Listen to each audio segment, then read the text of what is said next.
Chasing feelings slowly becomes the undoing into everything. Because the man who chases feelings begins to rot in ways he cannot see. At first, it looks harmless, it looks human. He says, I just want to feel alive. He does not realize that in the single sentence, his destruction has begun.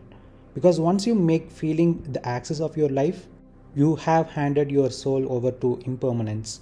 Every feeling is born to die, and so the man who lives by feeling must live in death. He must keep chasing, keep replacing, keep stirring the pot because stillness would expose his emptiness. He becomes a slave to the pulse of his own moods. His decisions are no longer made from truth but from temperature. When he feels high, he commits. When he feels low, he retreats. He calls this intuition. It is not intuition, it is instability. Slowly, quietly, this chase eats into everything. It corrodes relationships because he confuses excitement for love. It ruins his work because he makes passion for discipline. It destroys his peace because he cannot sit without a stimulus. It even poisons his spirituality because he starts chasing divine experiences rather than truth itself. This is why I say chasing feelings slowly becomes the undoing into everything. It is not one grand mistake, it is a thousand tiny ones, each born from the same disease, the need to feel something. And one day he looks around and realizes he has touched everything but held on to nothing. He has lived everywhere but arrived nowhere. He has felt everything but known nothing. That is the quiet tragedy of the man who could never bear silence. Feeling is noise, feeling is movement, feeling is the mind's attempt to become. When there is a feeling, there is already division. I who feels, and the thing that is felt. The moment that division is born, illusion begins. You see, man has been trained to worship feeling. Follow your heart, they say. But the heart they speak of is not the heart of truth.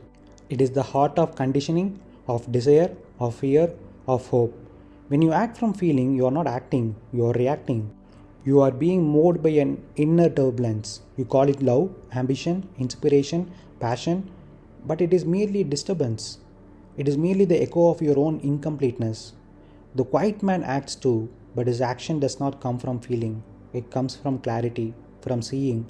When there is no feeling, no movement, no noise, there is only the fact. And when you see the fact without distortion, the right action happens by itself. It is not chosen, it is not decided, it flows. Feeling demands expression, silence demands nothing. Feeling leads to the next feeling, silence leads to the end of seeking. The man of feeling will forever oscillate between joy and sorrow, confidence and doubt, success and failure. The man of silence, he neither rises nor falls, he simply is. To live without feeling is not to be dead, it is to be free. Tell me, can you imagine what it means to live a life where nothing inside you moves? Where no urge, no thrill, no fear, no need to prove ever disturbs your stillness? That is the beginning of truth. Chasing feelings is the beginning of destruction, no matter how high you climb, no matter what empire you build. Because when you chase a feeling, you are not building an empire, you are building a mirage. You see, every feeling is temporary. Excitement fades, pride turns to fear, desire becomes restlessness. The moment you touch the feeling you crave, its fragrance begins to die. And so you begin chasing the next one. The empire is not the problem, the chaser is.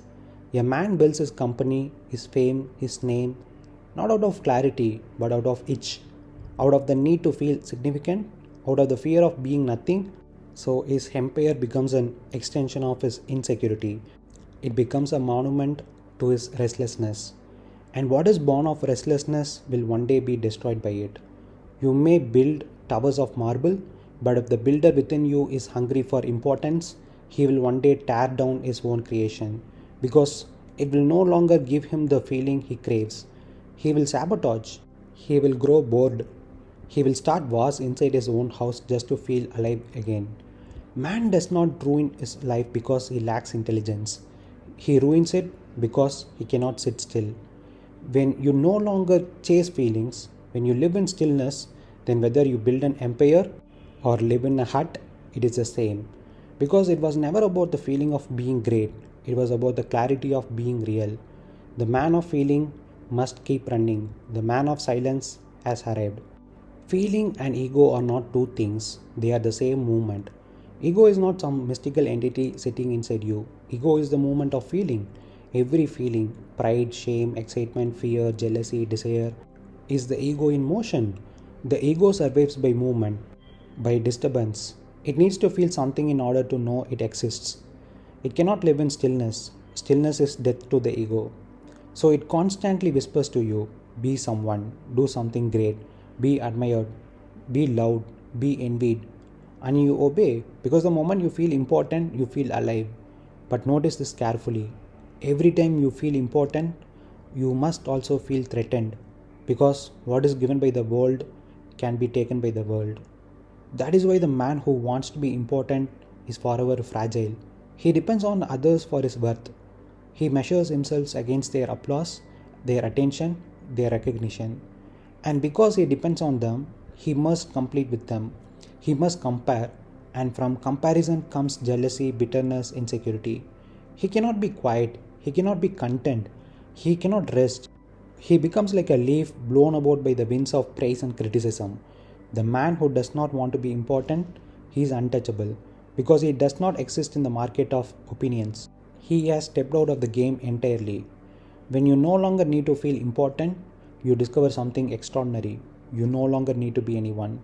And in that absence, when there is no me trying to rise, there is peace, there is clarity, there is strength that no price can inflate and no insult can wound.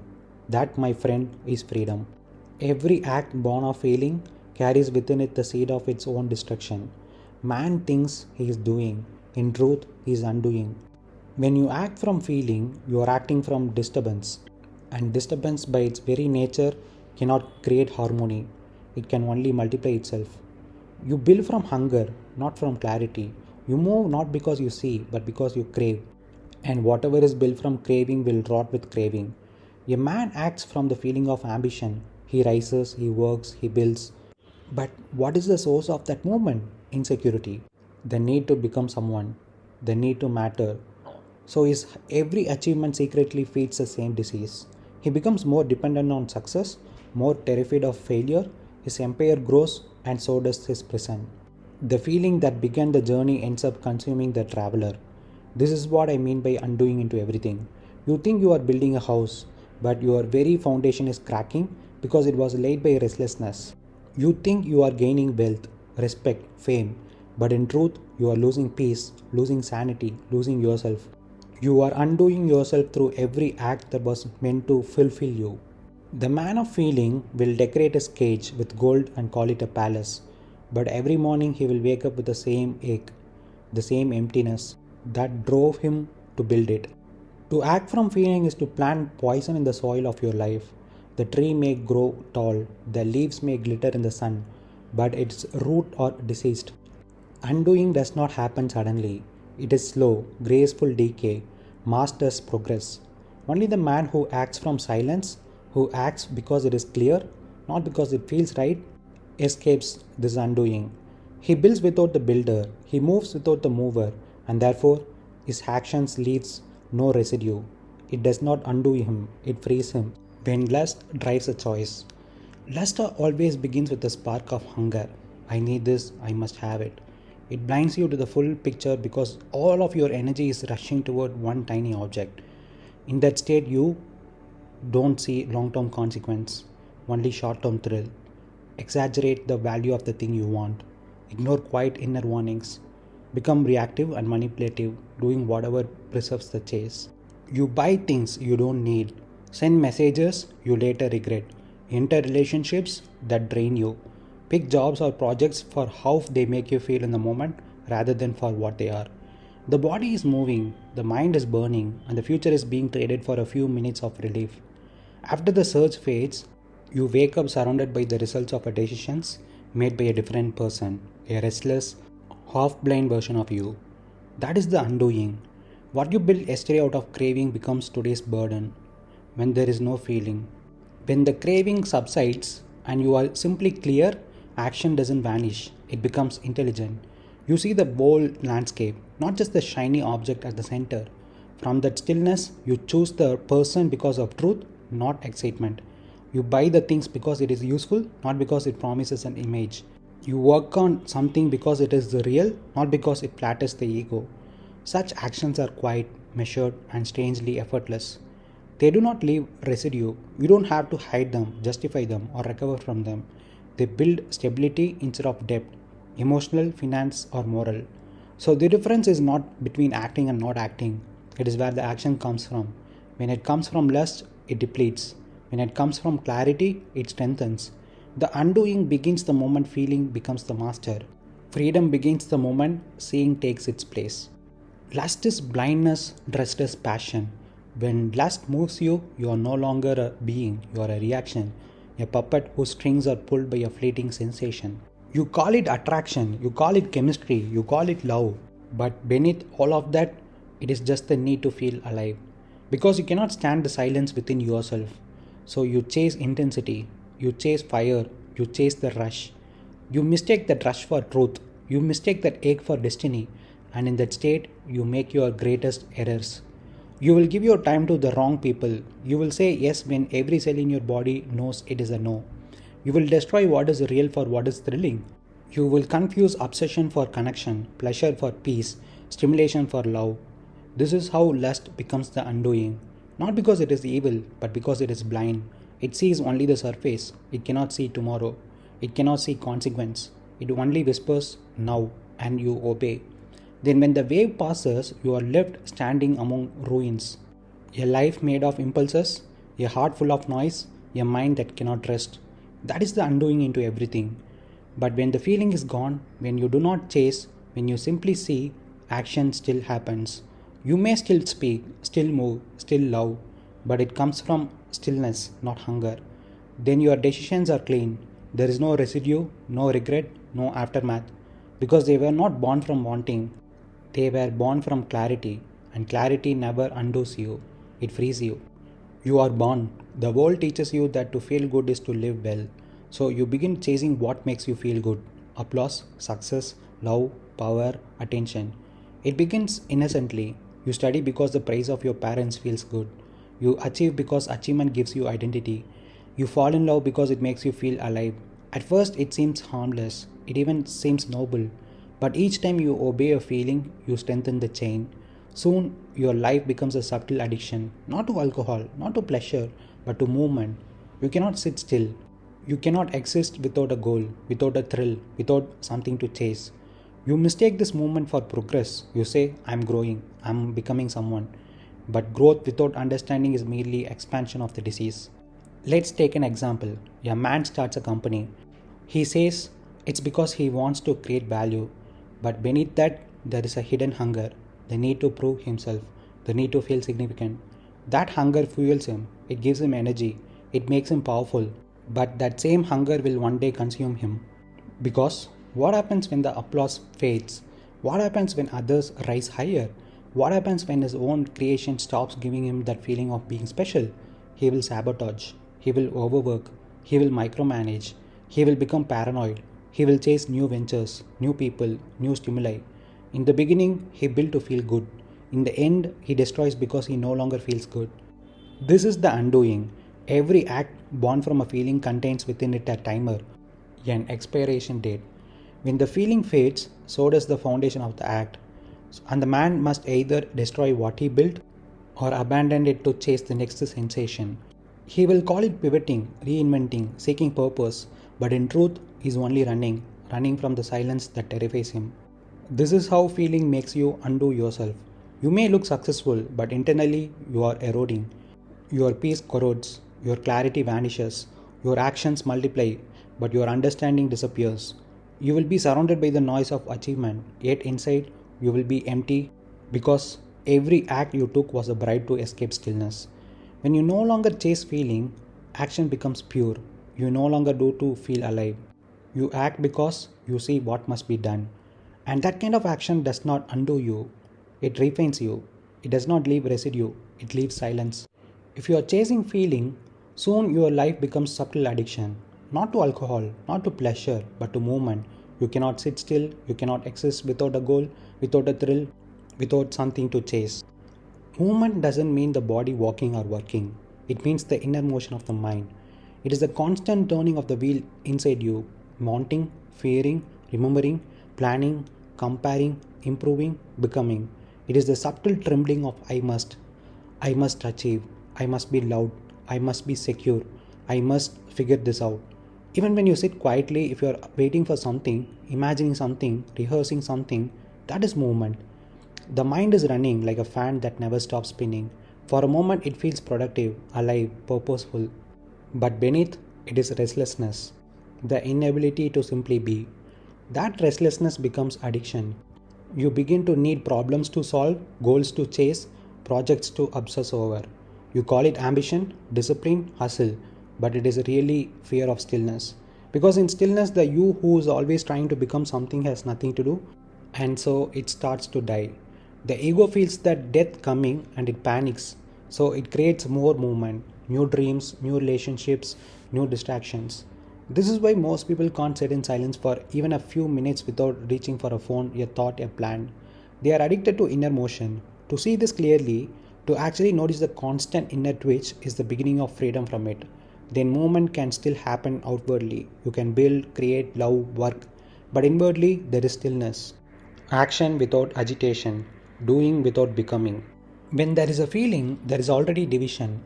I who feels, and the thing that is felt. The moment this division is born, illusion begins. When you say I feel, you have already split life in two. There is now a me who experiences and a thing being experienced. That split, that moment of naming, is the birth of illusion. Because in truth, there is no such division. There is only seeing, only happening. But the mind, terrified of its own disappearance, creates the experiencer. It says, I am feeling sad, I am happy, I am inspired. It does this to preserve the I. Because if there were only sadness, only happiness, only aliveness, then where would you be? You would dissolve in the experience itself. So the mind carves a line where none exists. It says, this is me, this is my feeling, this is my thought. And the instant it does that, separation begins. Now you are no longer life itself, you are a person managing life. You are interpreting, controlling, chasing, resisting. From this division comes all conflict. Because the I now wants to change what is. It says, I don't like this feeling, I want that feeling instead. And thus begins the chase, the endless movement toward pleasure away from pain. But if you look silently, without naming, without judging, you will see that there is no feeler separate from that feeling. There is only the movement itself. The sadness arises, and in that moment, you are sadness. The anger arises, and in that moment, you are anger. There is no observer and the observed. There is only one thing, this. When the division dies, illusion dies. And when illusion dies, what remains is silence. Not the silence of suppression, but the silence of boldness. Then life no longer happens to you, it simply is. Mind makes the experiencer the I because it is afraid of death. Not physical death, the death of control, the death of separation, the death of being someone. See how subtle this is. When there is only sadness, without the idea I am sad, there is no center. No one who owns the sadness. It is simply there, like a cloud passing through the sky. But the mind cannot tolerate that. The mind wants ownership, it wants continuity, it wants to exist as something. So it says, I am sad. Now the sadness belongs to someone. Now there is an I who can do something about it, fix it, escape it, analyze it, post about it. This ownership gives the illusion of control, and control is the mind's greatest addiction. Because to be without the experiencer, to let experience happen without anyone at the center, means to surrender completely. And surrender is the death of the mind's identity. So it creates this separation to survive. It manufactures the illusion of me and my life, the storyteller and the story, so it can keep spinning. Without this separation, the mind has no foothold, no story to tell, no self to defend, no future to imagine. That is why it keeps creating the experiencer to keep the illusion of me alive. Because if there were only seeing, only happening, the I, the thinker, the feeler, the chooser would vanish like mist in sunlight. And that to the mind is the ultimate error. But to truth, it is the beginning of freedom.